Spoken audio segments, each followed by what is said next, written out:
I'm Amanda Pirag. I'm one of the business librarians at the Foster Business Library, and I'm very pleased to introduce Diana Smith, the Director of Retail and E-commerce for Mintel, which is one of our very most popular databases that we offer at the Foster Business Library. We are also joined by Melody Jiang. Am I saying that correct? Yes, that's Yes. perfect.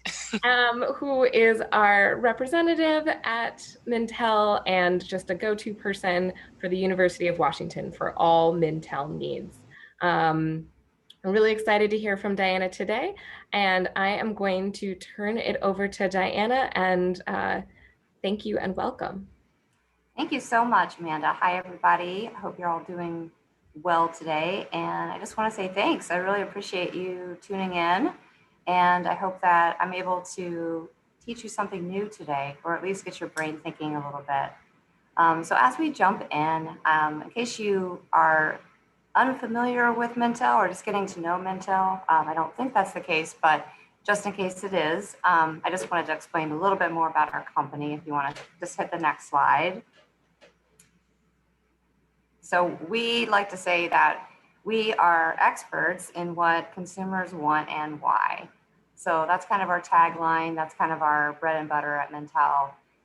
We are a global market intelligence research agency. And what we do is we study consumer behavior in 86 countries. And so we think that's the reason why we are enabled to be able to say that we're experts in really understanding what is driving consumers, their attitudes and their behaviors, and then also why that is, which is really where our expertise and experience and point of view kind of comes into play. So next slide. As I mentioned, we are a global leader. We do have offices around the globe.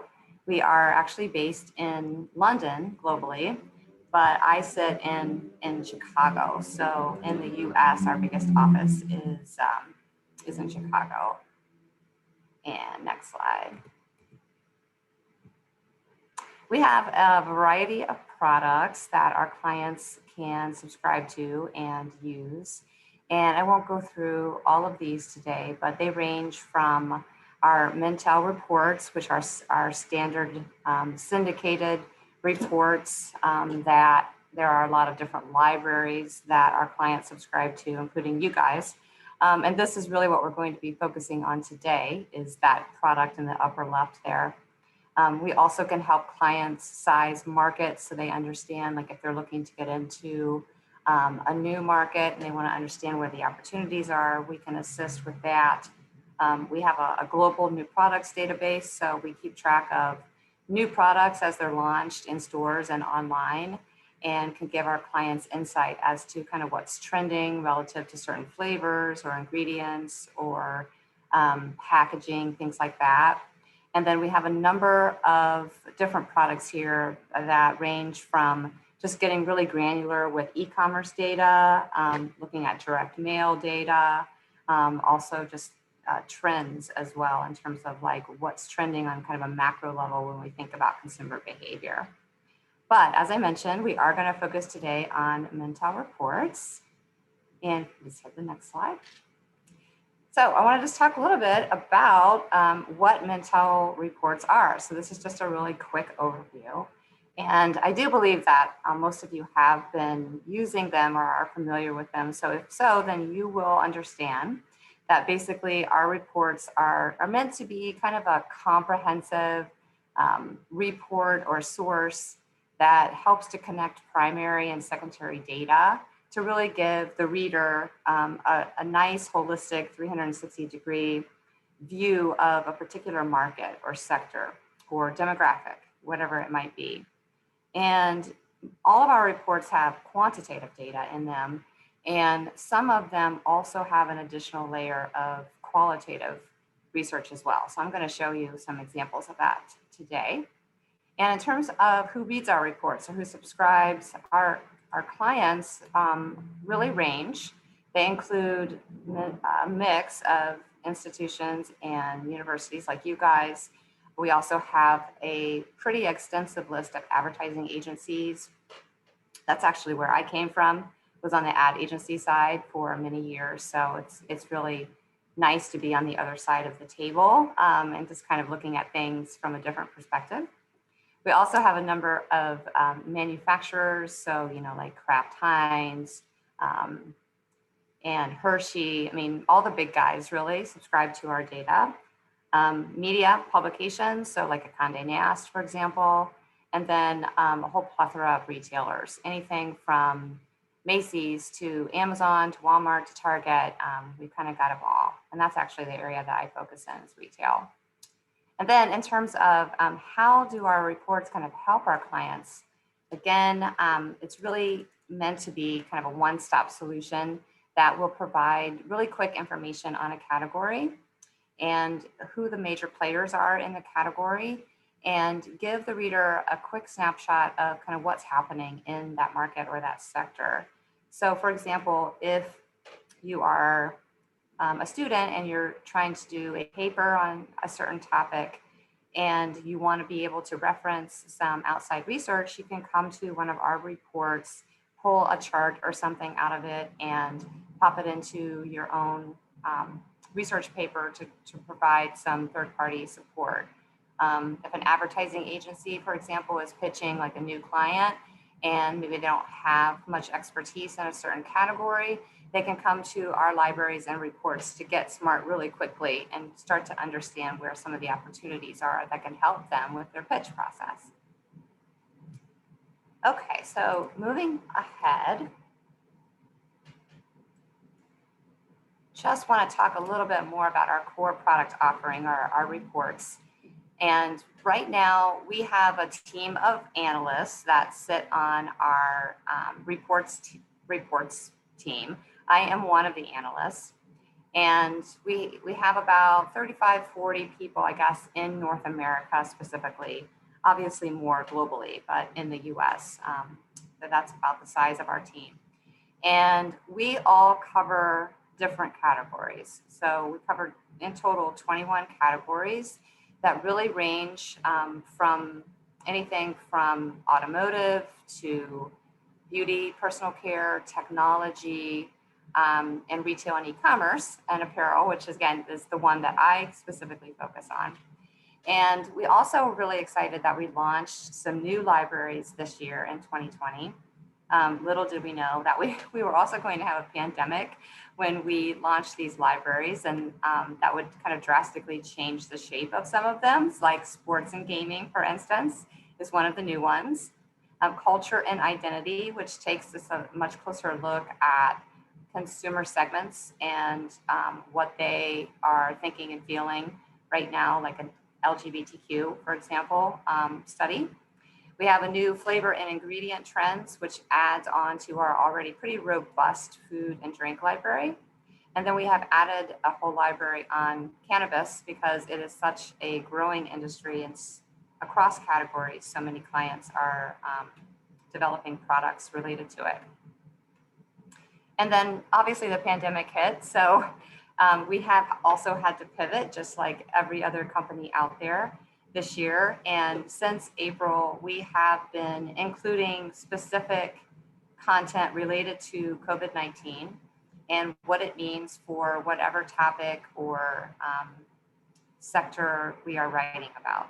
So every report since April will, some of them actually, we started out including a specific section on COVID-19.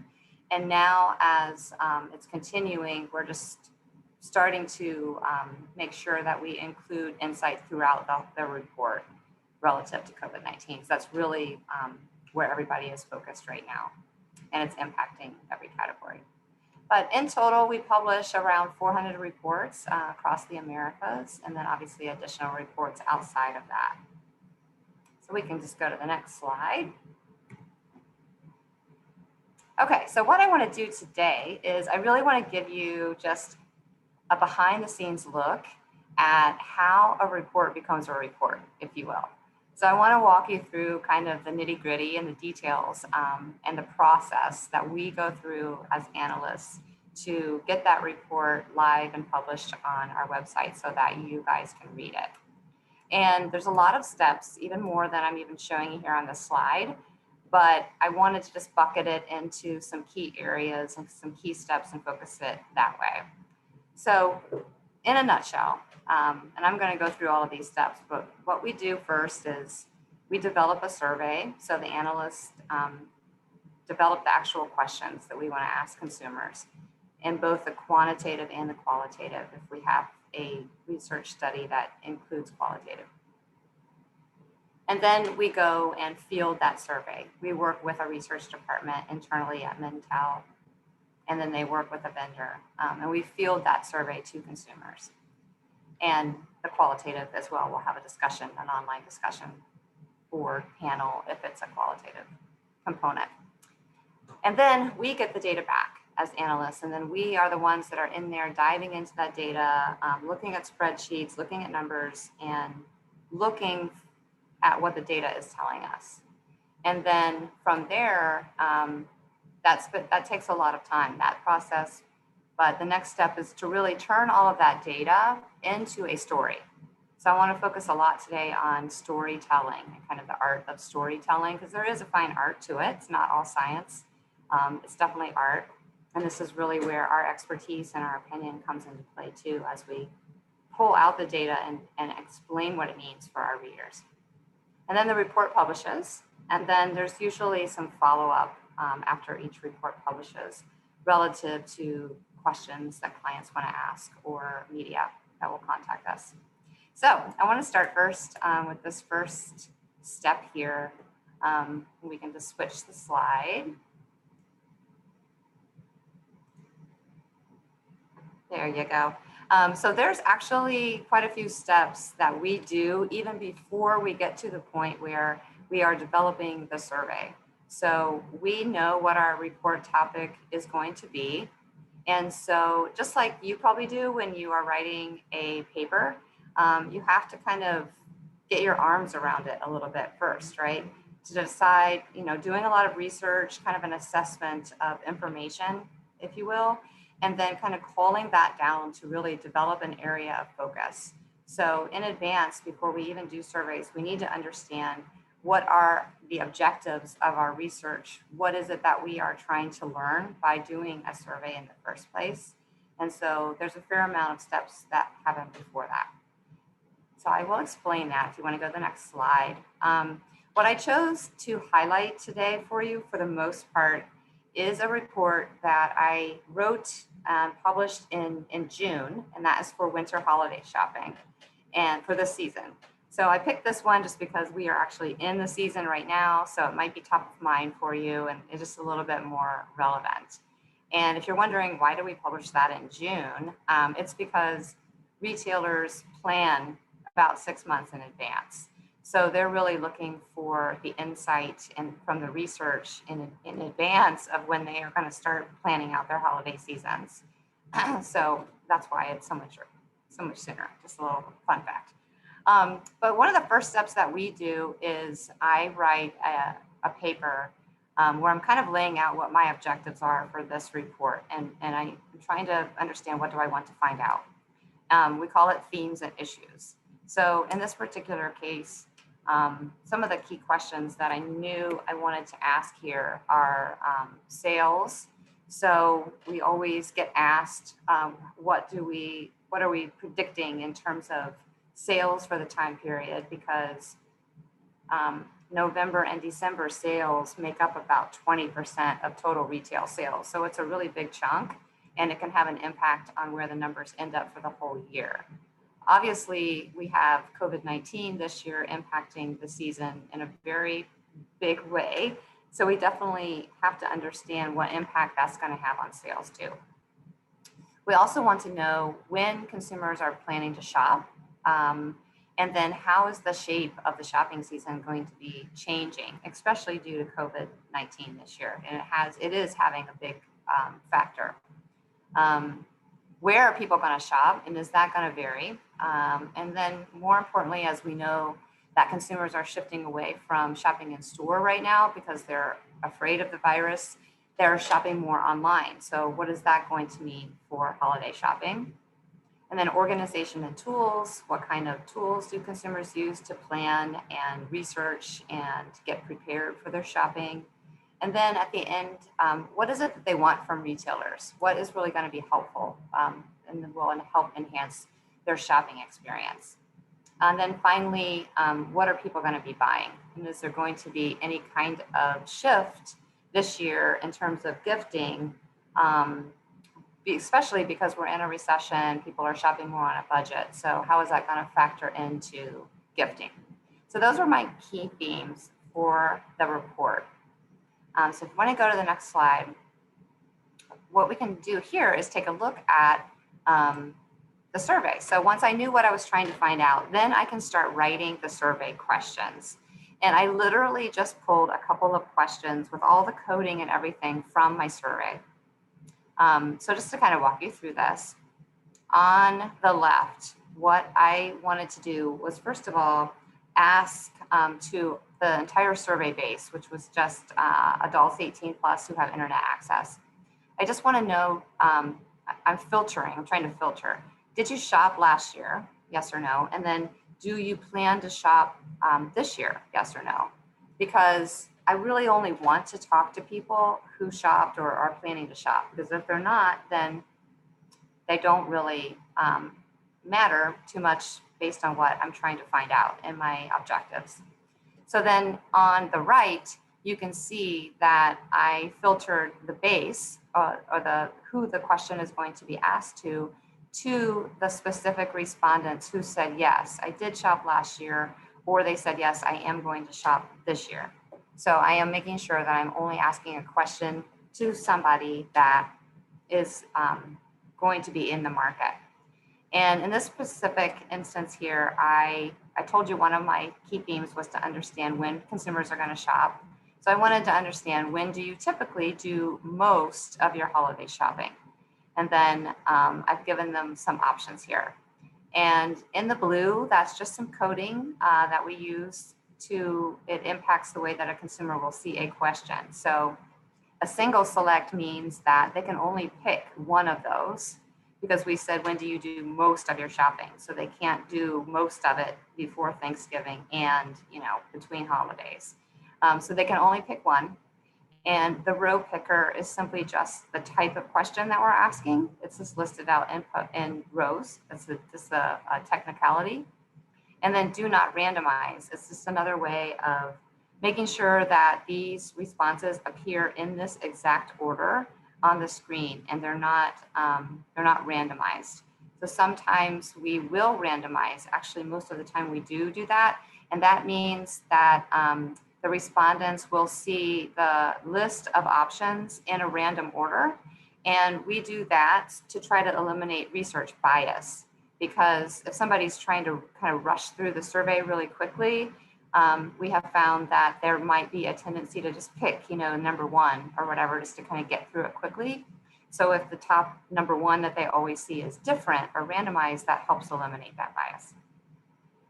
Okay, so another example on the next page is I asked to only those who plan to shop this year. So again, I didn't care if they shopped last year. I'm only honing in on those that are planning to shop this year. And this, at the time, this research was done in May. So we didn't know what was going to be happening with the pandemic.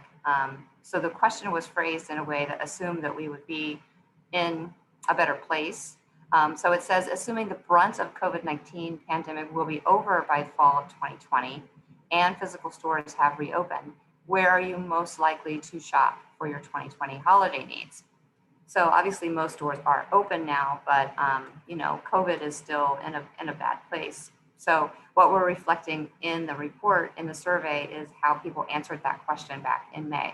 So I want to know, are you planning on doing most of your shopping in store or online? What did they say back in May, right in the middle of everything? And then on the right here, we could see I filtered that to tie back to the question I just showed you. And I only wanted to ask people who are planning to do most of their shopping online. I wanted to know, where are you planning on shopping? So I have a list of stores here. Again, this is a multi-select question. So that means that they could choose any of these types of stores that they're planning on shopping at. And this one is randomized. So that means that those stores are going to appear in a different order as each respondent takes the survey. Okay, so I'm going to come back later and show you the answers to these questions. But for right now, I just wanted to kind of give you some insight into what goes into the survey writing process. And then, like as I mentioned, some of our reports have qualitative research. So when we do this, we have an online panel and we talk to consumers and ask them some more detailed questions. And that really helps us kind of fill in the gaps that our quantitative research can't get at. This allows us to go in there and ask, like, well, why? Why are you not shopping in store much, and get some more information that way. We did not have qualitative in the winter holiday shopping report specifically, but we did do some qualitative that was specific to just in general how people are shopping and thinking about COVID-19. So this was very COVID-19 specific. I was able to use some of that research in my winter holiday shopping report. So a couple of questions that we asked was, has COVID-19 impacted the way that you dress? Obviously, if we're in a professional setting, a lot of people are working at home now and just dressing more casually in general, unless they have a meeting, and spending more time at home. So leisure wear, is becoming very popular. So we really wanted to get a read on that. And then I also wanted to just understand as well, this holiday season, how likely do you think you will be to buy gift cards for clothing retailers instead of physical clothing items compared to last season? So this was actually some qualitative that I did for an upcoming report that I'm going to be doing on the casualization of fashion. That's the title of the report. So it's nice that when I have multiple pieces of research out there, I can kind of mix and match and pull in what I need in order to accomplish those objectives that I showed you at the beginning. So again, I will come back and I'll share some examples of what the consumer said to these questions later. Next slide. So I want to move on to the next step. So after we get the questions written and the survey all written, then what I do is I work with our internal research team to field that survey. So if you want to go to the next slide, I can show you that process in a little bit more detail. So this is really just gets into our methodology. So on the right here, we can see we have a team called CRDA, that's Consumer Research and Data Analytics. We work hand in hand with them as the analyst team. And I just put up the Wizard of Oz picture because that's what I like to refer to them as, is just they are the kind of the Wizard of Oz. They work behind the scenes and they are responsible for just making sure that the analysts like me, don't screw things up and that we're going to get the best responses out of our research based on how we are writing questions. So they're there to help guide us with that. All of our sampling is done online. Our standard universe is 2,000 adults, age 18 plus. Sometimes that varies if we need to do a special augment, like say we're talking to parents with kids under the age of 12. Maybe we need to add on to the survey until we get up to enough parents that qualify. But all of the quotas are based on gender, age, household income, et cetera. Basically the demographic profile of the US population. So we do make sure that we can feel confident that our research represents the US, because obviously we're not talking to everybody in the US. So we need to have confidence to be able to project it out. And everything is also taken, we say it's device agnostic. That has been that way for a few years. And what that means is that even though it's an online survey, respondents can take that survey from a smartphone, a computer, or a tablet. So next, we work with, our CRDA team works with a vendor, an outside vendor, and that vendor is called Lightspeed. So they are our research vendor.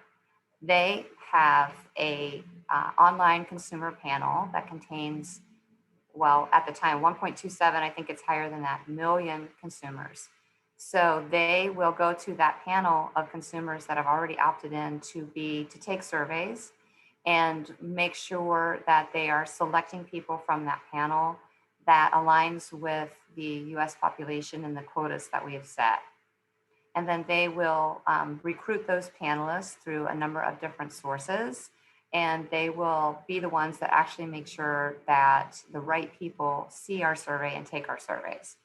And then they gather that data and give it back to the CRDA team to kind of put into a cleaner package, so that it can move back to me. Okay, next slide. All right, so then when it comes back to me, I get the data in a massive spreadsheet. And so it's my job to go into this spreadsheet, look at the way that consumers answered those questions that I asked, and try to make sense of it, really, looking for interesting nuggets, looking into the demographic details to kind of see where does the story change.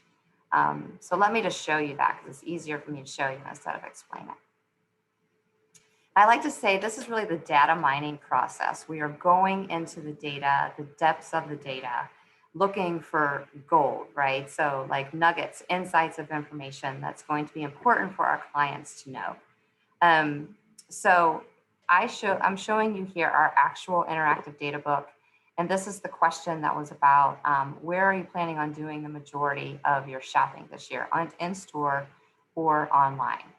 And then if you hit the button, we can see that the majority of people, thank you, 52% of our respondents said that they were planning on doing the majority of their holiday shopping online this year. So I know that that's significant, because this is the first time in Mintel's history where we've seen the majority of consumers say they're going to do the brunt of their shopping online. Historically, it's always been in store. So we can see how much of an impact COVID-19 really is having on the way people are shopping. And this is a significant finding that I want to make sure that I definitely call out in my report. So if we go to the next slide, we can get really detailed. And what I'm showing you is just a very, very top line snapshot of all the available data that we do have. We have that data available for a number of different demographics. We have a whole host of standard demographics that we look at. We could even do custom demographics if we know in advance if a client wants a specific demographic to look at. But right here, what I've shown is just how various generations answered the question.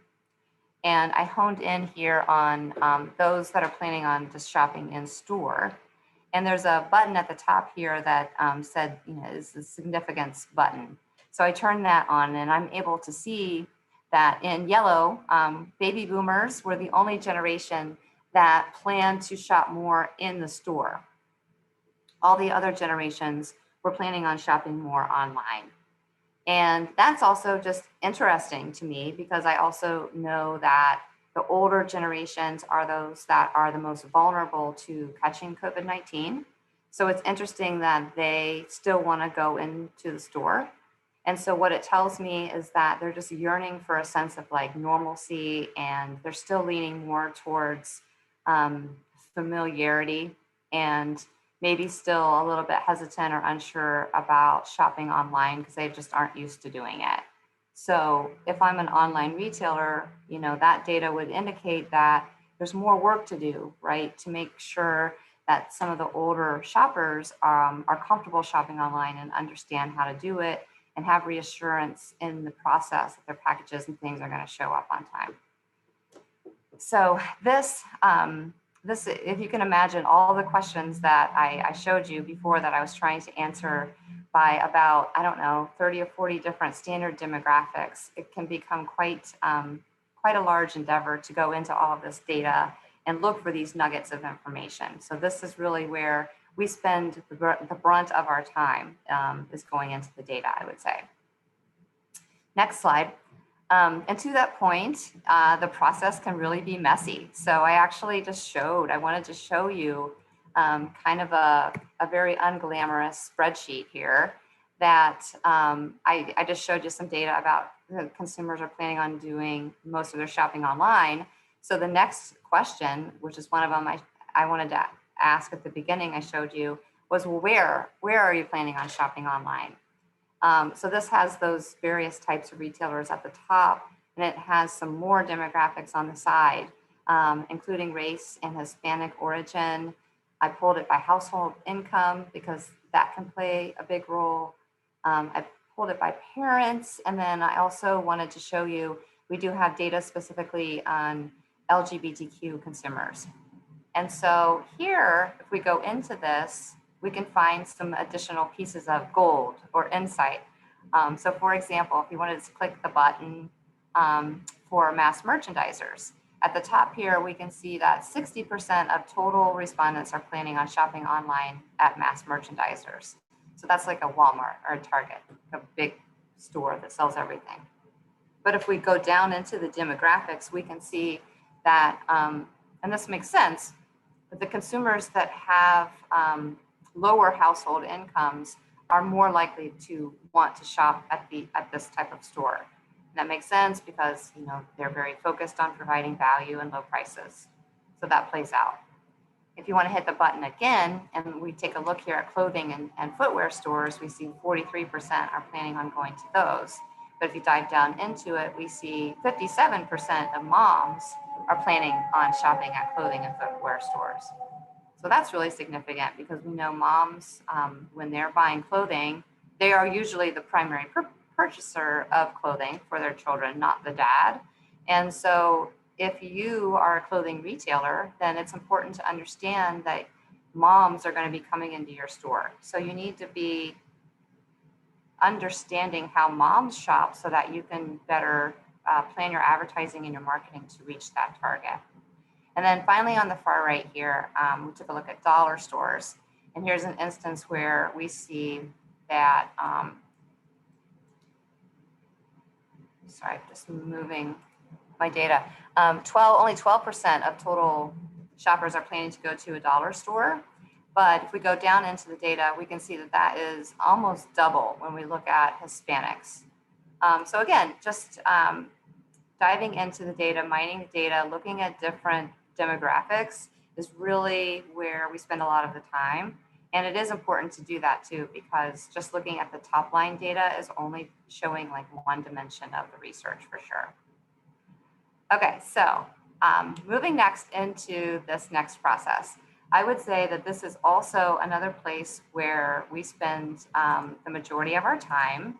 And this is part of the really fun process, depending on what you view as fun.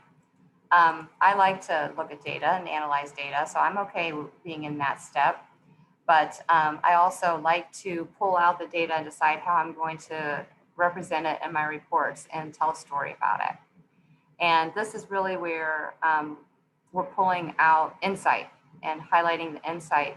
And really, if I could leave you with one thing, it's so important when you are showing data to not just tell the reader what the data is saying, not just like rehashing what the chart is showing, because they can see the chart themselves, but you really need to explain what it means.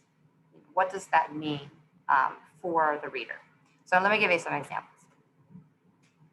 So I'm going to go into our reports now. There's three main sections. We have a market section. We have a section that focuses on key players in the industry, companies and brands. And then the consumer section is where the majority of our syndicated research from the survey goes. But we do a lot more than just that in our reports. Okay, so next slide.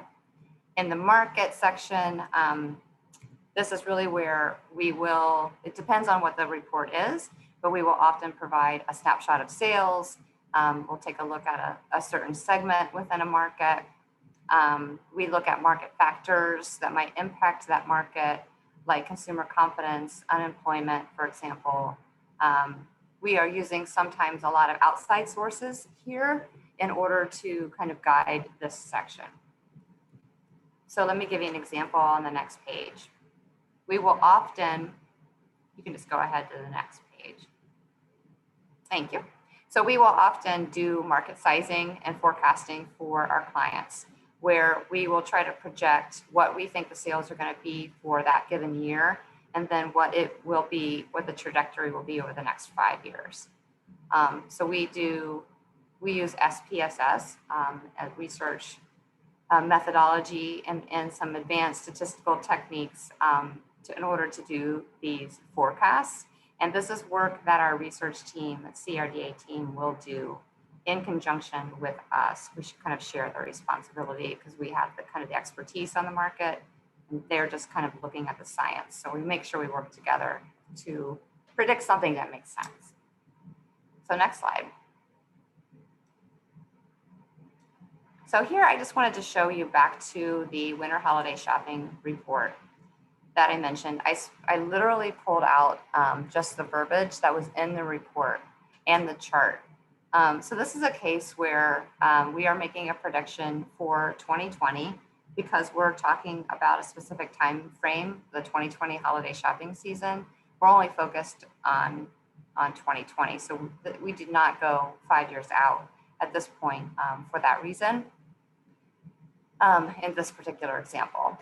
But some of the words that I've put in red kind of speak to what I do as an analyst. So I want to make sure, again, that I'm not just telling the reader, hey, look, we're predicting a 1.5% increase for sales this year, but I want to tell them why and what might impact that. So obviously we're in a recession, so if the economy continues to improve, then confidence levels will go up and then consumers will be more comfortable spending. So it could go up. At the time when I wrote this, we didn't know about a vaccine, but if there had been a vaccine, that would have impacted things too. And then obviously we just had the presidential election, something else that we need to keep in mind as that can have an impact on consumer confidence. And if confidence goes up or down, spending will align with it. So those are all factors that a reader needs to be aware of when we're talking about sales. Next slide, please. Okay. In the report, I also talked about COVID, the impact of COVID. And so instead of just focusing in directly and only on the November, December winter holiday shopping time period, I wanted to take a step back and provide more of a macro perspective and talk about what COVID means and the impact of it on the retail industry in total. So this is an example of where we did make a prediction for this year as to what will happen to retail sales because of COVID, and then what do we think will happen over the next 5 years. So that's just another example of where we are using information that we have. Sometimes, we're all kind of working a little bit in a vacuum when it comes to COVID, so we're having to do our best and then continuously monitor and adjust these projections as we get more information in. So we are predicting that sales are going to be rather flat this year, in case you're curious, with e-commerce obviously up a lot. Next slide. Okay, so the next section is really where we're focusing on the companies and the brands. So we really take a close look here at who are some of the key players in the market that we're covering. What are they doing? How are they innovating? What's been successful? What hasn't been successful? And then what do we think might be next? So what do we think is the future of the market? So just to give you an example, you can click and then click again to the Target slide. Thank you. So this again was from the winter holiday shopping report where we went back and looked at, well, what did Target do last year during the 2019 winter holiday season? So we pulled some of the creative and we're basically reporting what we saw. And understanding what they did last year can typically give us a pretty good understanding of what they're going to probably do in the following year. However, since COVID happened, everybody's having to pivot in a different direction. So in looking at this upcoming holiday season, it's really more important for us to go all the way back to the last recession in 2008 and 2009 and take a look at what are some of the themes and strategies that we saw then, because we're more likely to see that type of approach this year because of COVID. It's the only thing that we have to go back and look at that's close, because we've never had a global pandemic and a presidential election, all in the same quarter before. So we don't have anything to reference. Okay, so next slide is getting into that consumer section, which is really the meat of our reports. This is really where we're highlighting all the research findings from the surveys and the qualitative that I showed you. This is where we're going to get in there and we're going to talk about how consumers are using certain products, how do they shop for them, what do they think about companies and brands. And we're basically trying to understand if I'm a reader of the report, and let's say that I work at Disney, I really want to understand, like, what are some of the opportunities that my company has in order to tap into a certain market? What are some of the unmet needs where my company, say Clorox, can fill? So let me just show you some examples of what this looks like when it comes to fruition. And we can go to the next slide. So here's that question again, when I asked about when do you do the majority of your holiday shopping? So here's the answer. And I just put it into a chart so that it looks better for report purposes. And you can see that the majority, well, not the majority, but a third of people do most of their shopping between Thanksgiving and Cyber Monday. And then the writing on the left here is literally just a copy and paste from my report. And what I want to focus in on is the top part kind of talks about what the chart says. But that section that starts with "this means that" in red is where I'm really explaining to the reader how they can interpret this data and what it means. So in this case, we're saying that shopping is really likely to be front-loaded again because we have a shorter season, and we're already seeing retailers out in the market so much sooner than they normally are. Primarily, heavily influenced by COVID, but that's going to have a big impact on the sales cycle.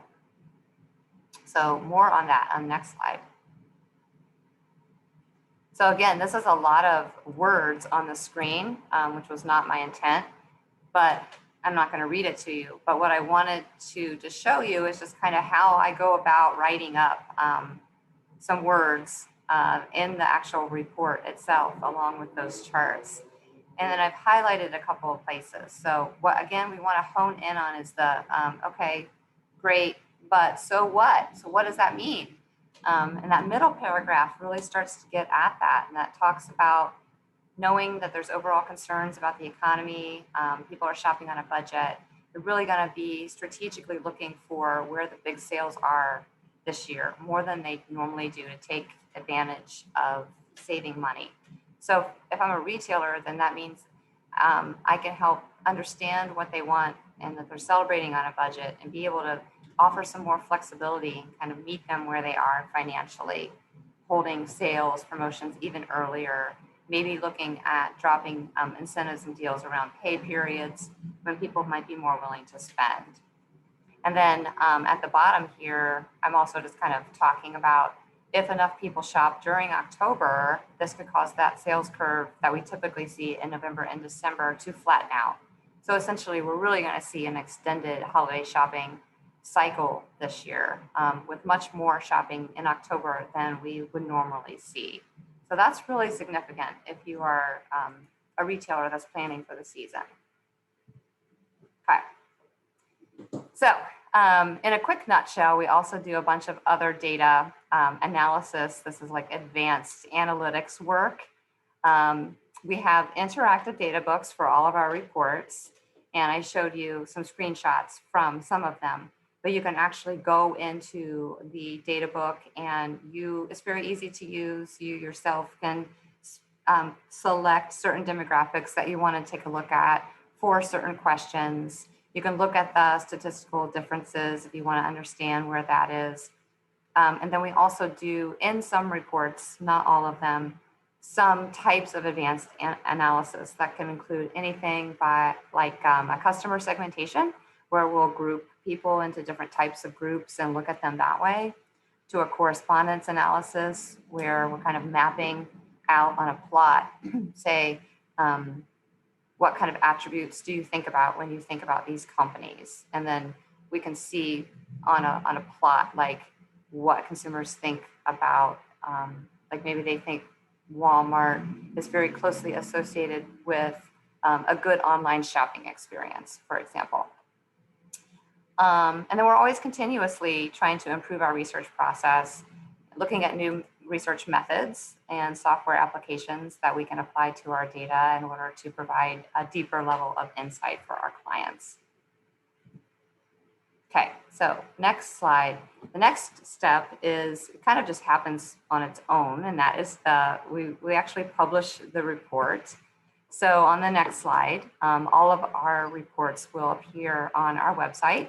So on the left here, you can kind of see how it appears on the site. So I searched for winter holiday shopping, and my report appears on the far left, but it will also show you any other pieces of content that mention or reference winter holiday shopping. So you can get a good sense of other pieces of content that would be supplemental to the report that I wrote, not only in the US, but also in different markets too. So you can see there's one here for holiday planning and booking in Germany. So then on the right, I specifically pulled out what my report looks like on the screen. And then in red, in the box there, you can see some more steps that I do as the analyst. I put the content in a number of different formats for our reader. So we have an executive summary piece.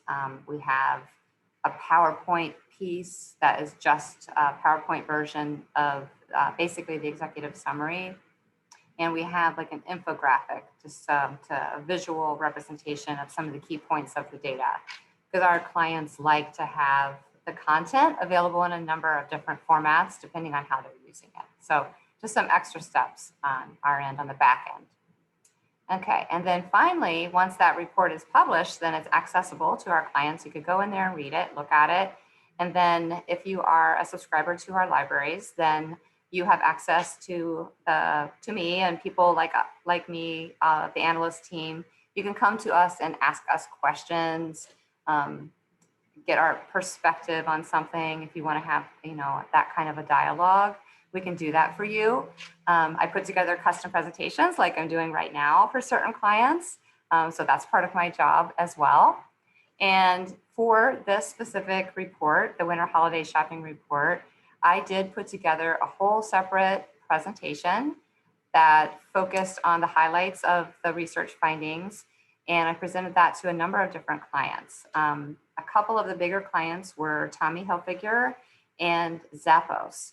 So obviously being retail clients, clothing specific clients, they were really interested in understanding how consumers are going to be shopping for clothing right now, especially knowing that COVID has had such a big impact on how people are dressing.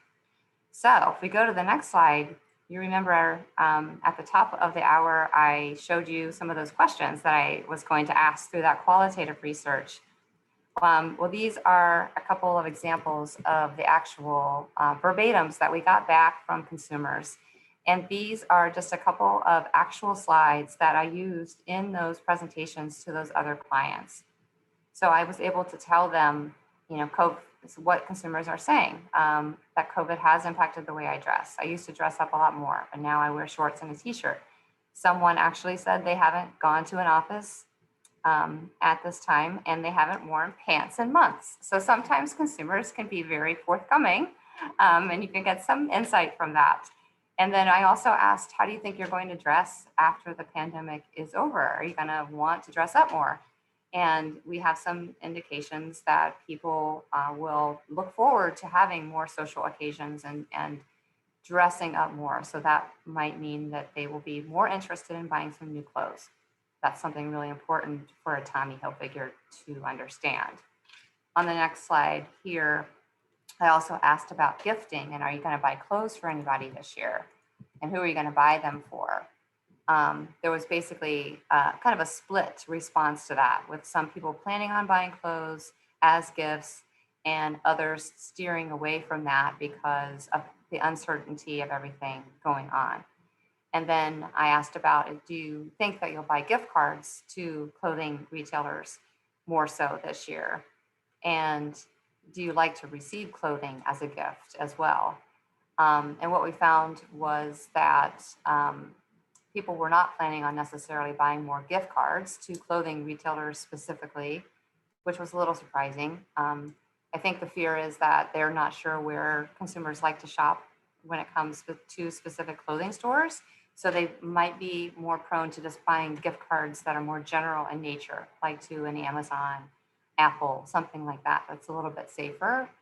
And then most of our respondents actually said that they prefer to pick out their own clothes. So they would rather not get clothing as a gift. They would rather get a gift card so they can do it themselves. And they don't get that, ugly sweater. All right, so just moving on. The final slide, I think this is almost the final slide, is we also liaise with the press as well. So they'll often come to us and just ask us if we could comment on a story that they might be writing. So this is just an example of something that I did for the Chicago Tribune, coming out of how people are shopping. And one of the trends that we're seeing is that they're shopping more for local businesses, small businesses. Okay, so in case you're wondering, how do you get into this career track and what are some of the skills that are necessary?